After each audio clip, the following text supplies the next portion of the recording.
ela pagava uma escola de 5 mil reais para a filha, a escola mais cara da cidade, estudava com os melhores alunos, com pessoas ricas, porém, ela não tinha reserva de emergência.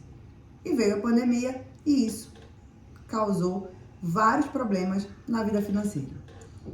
O vídeo de hoje é: será que vale a pena pagar uma escola muito cara para o meu filho? Será que investir em educação é pagar uma escola, a melhor escola, a escola mais cara da minha cidade?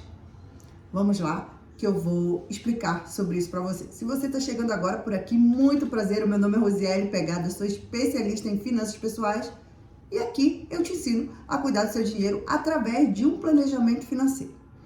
E quando a gente fala de planejamento financeiro, a gente tem o planejamento financeiro familiar, né? Que é a chegada do filho, ali o gasto com fraldas, a amamentação, leite, né? A alimentação da criança, roupas, até chegar na fase escolar. Inclusive, esse é o tema desse meu primeiro livro que está aqui, né? Que é Finanças, que é Maternidade e Finanças, né? Que é a chegada dessa criança.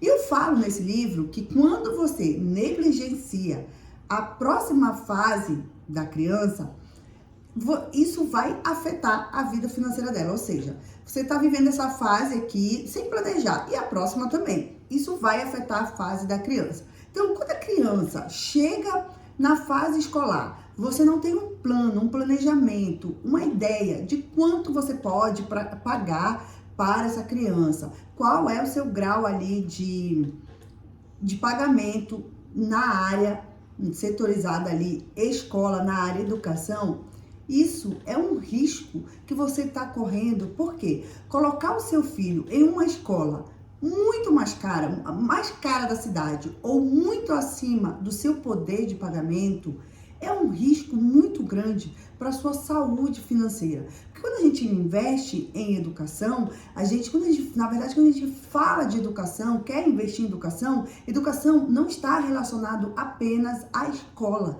né? Ao que a criança vai aprender na escola. Também está em outras áreas que correspondem a gente, ao convívio com a família. Então, levar a criança para passear, para conhecer um museu, para conhecer um parque, isso também faz parte do aprendizado, da educação dessa criança. Então, quando você engessa o seu orçamento apenas com a mensalidade da escola, e quem estuda em escola particular, quem paga escola particular, sabe que não é só a mensalidade. Tem o material, tem o lanche, tem os passeios, tem os aniversários, né? Tem os eventos que acontecem durante todo o ano na escola. Então, tudo isso tem que estar calculado naquele custo ali, naquele orçamento de educação. E se isso está ultrapassando 30% dos seus ganhos, você está indo em uma direção que é perigosa. Por quê? Porque não adianta o seu filho estudar na melhor escola do estado que você mora por 1, 2 anos, porque depois você não vai conseguir pagar. E o pior, depois disso, essa criança sai, ela fica te cobrando porque ela foi para uma escola muito inferior e você não tem reserva nenhuma. Ou seja, e até durante o tempo que essa criança está nessa escola, essa criança não vai para passeio nenhum, não vai para aniversário nenhum, não vai para lugar nenhum, porque tudo, né? Você está se esforçando ao máximo para pagar aquela escola para aquela criança, né? Por conta, às vezes até de um status, né? E depois você sente a frustração porque você não consegue pagar. Então, a história aqui é a seguinte: a pessoa tinha uma filha e pagava essa escola de 5 mil reais no estado para a filha dela. Só que veio a pandemia, o cenário mudou, alguém perdeu o emprego ali na família e essa criança saiu. Só que ela ficou cobrando, né? Ela se sentia perdida, deslocada quando ela foi para uma outra escola. Por quê? Porque todos os amigos dela estavam naquela escola ali. Isso já é o primeiro ponto. Aí ela queria sair com aqueles amigos da escola antiga, né? Queria passear, não sei o quê. Só que a realidade dessa família mudou. E ela já não conseguia nem acompanhar. Assim como ela não conseguia mais estudar lá na mesma escola, ela também não conseguia mais acompanhar aquelas crianças nos mesmos ambientes que elas passeavam. Isso mostra, gente, que existe, né, que dentro da educação financeira existe o fato principal, que é a comunicação, é o diálogo com os membros da família sobre a realidade financeira. Então, muitas vezes, quando você quer se esforçar e quer pagar um curso, uma escola mais cara para essa criança, você também deve explicar algumas coisas. É claro que essa explicação, ela deve ser de acordo com a idade dessa criança. Mas você também deve explicar para ela por que ela estuda ali, qual esforço você está fazendo, qual a realidade da família, o que você está abrindo mão para que ela estude naquela escola, né? Mostrar algumas coisas. E quando o cenário ficar difícil, ficar delicado, você também apresentar para ela que vão acontecer mudanças, né? E que nessas mudanças não vai ser só de escola, vai ser também de realidade, de vida, de custo, de orçamento, de passeio, de tudo,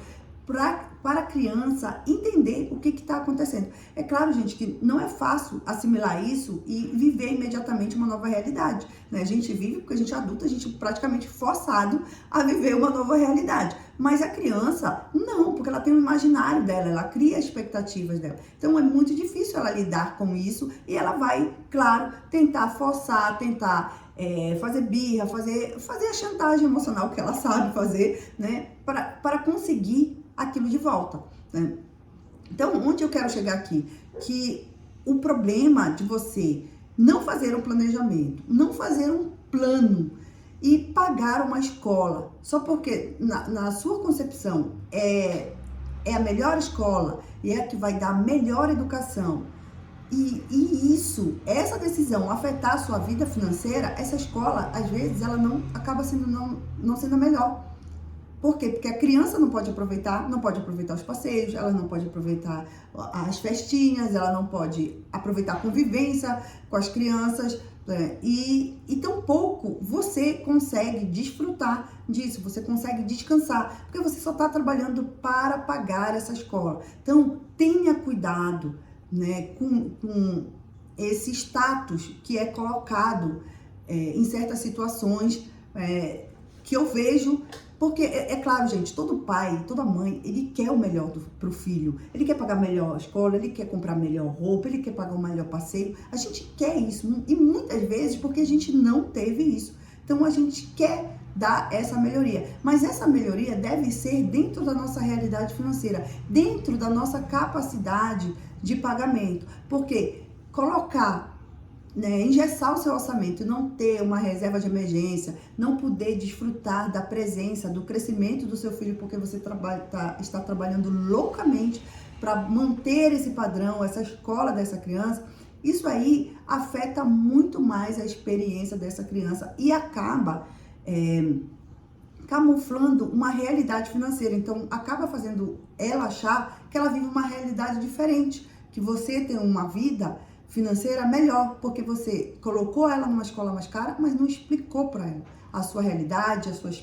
perspectivas, os seus objetivos, por que você colocou ela ali, quanto tempo ela pode ficar ali, né? Porque isso não fica muito claro para ninguém, né? Se você só coloca, matricula a criança e diz, ó, vou colocar aqui, né? E não fala assim, olha, meu plano com você estudando aqui é isso, que você faça um intercâmbio, ou que você consiga um trabalho melhor, ou que você vá para a universidade tal. Isso tem que ficar muito claro, tanto para você dentro do seu planejamento financeiro, quanto para a criança. Mas claro, gente, quando a gente está falando de desejo para o filho, a gente tem que lembrar que muitas vezes ele não vai querer aquilo e tá tudo certo, né? Você não pode querer que seu filho seja médico, advogado, engenheiro ou estude nos Estados Unidos, sendo que isso depende do esforço dele. Muitas vezes ele não quer fazer isso e tá tudo bem, né? O importante é o que eu vou falar agora que uma outra cliente fez, né? Uma outra cliente, a gente planejou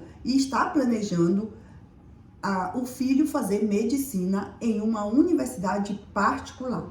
Então, o que nós estamos fazendo? Nós estamos juntando dinheiro para a universidade, para os primeiros anos dele, que vão ser, né, a gente, considerando a inflação, vai ser um bom dinheiro, porque hoje, gente, já é 15, 18 mil uma universidade aqui no estado de São Paulo, né? Eu moro em Campinas, então já é esse valor a universidade. E ele está no primeiro ano do ensino fundamental, então nós já estamos investindo caso ele faça medicina em uma escola particular. Se ele passar em uma pública, o dinheiro está lá, né?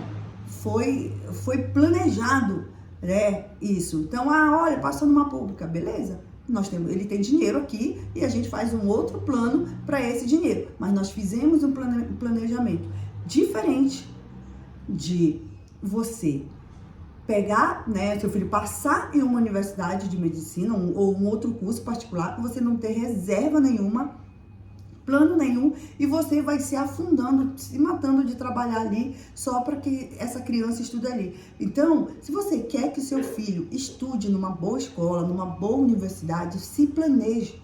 Planeje uns anos. Então, ele começou a estudar lá, você já tem a reserva de 1, 2 anos, aí você vai trabalhando pro terceiro, quarto, quinto ano, né? Então, a ideia aqui é aquilo, chamar a sua atenção de o melhor que você quer para o seu filho, o melhor que você deve fazer para o seu filho é fazer um planejamento para antecipar as fases que virão. Isso irá ajudar tanto você quanto a ele viver melhor, porque ele vai viver bem ali, sabendo que você não está se matando de trabalhar, e você também vai saber que você fez um plano e está conseguindo viver. Ou seja, vale a pena pagar caro em uma escola, a escola mais cara para o seu filho? Depende. Se você tem um planejamento, é claro que vale a pena. Mas se você não tem, essa é uma decisão equivocada, porque ela vai causar problemas financeiros na sua vida. E 1 ano, 2 anos, gente, que você estuda em uma escola, né, independendo da fase etária ali, se estiver na saída da universidade, para entrar na universidade, pode até fazer diferença, mas antes não vai fazer muita diferença. Por quê? Porque o aprendizado, ele não está só lá dentro da escola, ele também está do lado de fora, com passeios, viagens, experiências. Então, é isso que eu quero chamar a atenção de você. Dê o melhor para o seu filho, mas o melhor que você possa dar para o seu filho é fazer um planejamento para que essa escolha que você está fazendo para o seu filho, ela esteja de acordo com a sua realidade, com os seus objetivos, e que você possa viver o presente sem deixar de planejar o futuro. Esse é o meu recado para você. Fale aqui, comenta aqui para mim quais são os gastos, né? O que você planeja para o futuro do seu filho aqui, se você quer colocar ele numa escola pública, numa escola particular. Depois eu vou contar para você, né, como foi que eu estudei numa universidade federal, né, porque o meu pai já fez o plano dele, né, para que eu entrasse numa escola federal, numa universidade federal, então eu vou contar aqui para vocês depois. Mas deixa aqui nos comentários qual é o plano que você tem, o que você faz, o que você idealiza para o futuro do seu filho. Se você quiser conhecer o método Virada, que é o método que vai te direcionar a tomar essas decisões, te dar clareza da sua realidade financeira, o link está aqui na descrição. Se quiser uma mentoria diretamente comigo, né, preenche o formulário que eu vou entrar em contato com você pessoalmente. E se o seu caso for crítico, Rose, tomei decisões erradas, fiz o aniversário do meu filho, gastei demais e me endividei, aí eu recomendo você conhecer o meu curso Como Sair das Dívidas. Nele eu te ensino o passo a passo, como criar uma estratégia, como tomar decisões e como não voltar para o endividamento. Clica aqui no link na descrição que toda a descrição do curso está lá e eu tenho certeza que vai te ajudar. No mais, beijo, eu vou ficando por aqui, a gente se vê no próximo vídeo. Tchau, tchau!